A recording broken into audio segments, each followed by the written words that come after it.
Hey family, Dad here. Hope you're having a great day. On this video, I just wanted to talk about I turned down a job offer after one interview, and let me explain why. So on a previous video, I talked about got a job offer. I interviewed after one interview.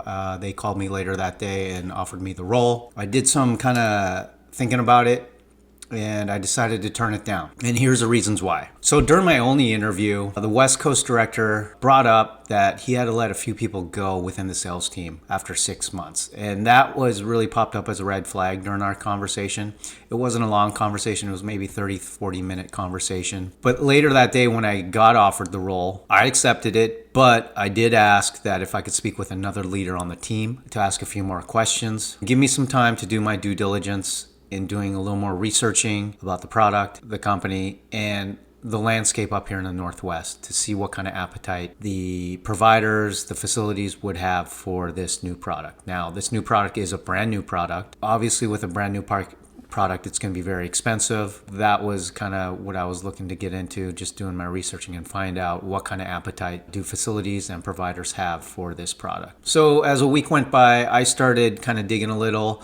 I did talk with another leader on the team later that night. She brought up a couple things as well that brought up some other red flags for me. I decided to do some digging a little more on my own terms. At the end of the day, I looked into it, and this is something that probably I won't be successful at today. When the director told me he had to let a couple people go, I found out that usually it's just due to performance. Now, they weren't selling the product, they weren't doing a good job, so they had to let them go. So it was a short leash. 6 months, they were gone. After doing some researching on this product and talked with a couple of my customers and a couple of my facilities that I do a lot of business with, they thought that it probably wouldn't work out today, but with some contractual agreements down the road, who knows how long that would take, they could see this product as being viable. But today, they said it wouldn't make sense.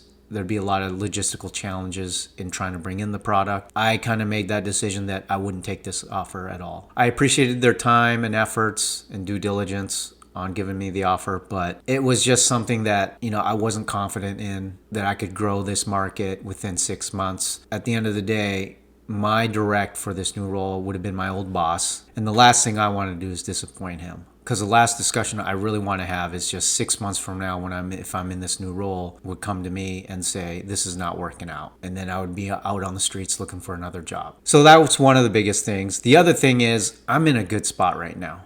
I'm doing well. I'm performing well. I really enjoy the company I'm with. So I think it would have been really foolish of me to leave on really great terms with my company I'm at right now.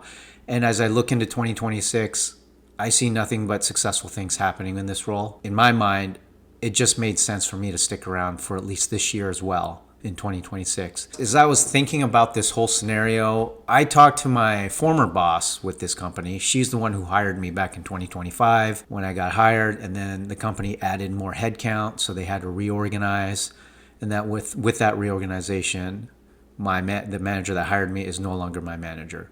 I approached her. I talked to her a little bit about it. I also talked to her about, hey, I'm thinking about just asking for a raise with this company. Now, this offer that I got, it was substantially more money. And I thought, why not ask my current company for more money? So I asked her about that, and she actually supported it. She was just like, you deserve more. I think it makes sense. She said she'd even write up a one-page document supporting my ask for a raise. Now, she did say to do it strategically. She said to start asking the West Coast director in early April.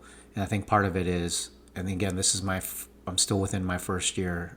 She did say just do it at the early April because at the end of March, we go through some merit increases, so you should be due for a merit increase. And then after that, ask the West Coast director for a raise. So that's how I'm going to go about it. We'll see how it works out. I'll keep you all posted. But yeah, it was really flattering to get that one interview and then an offer. Again, I just felt like there was too many red flags to move forward with that new role.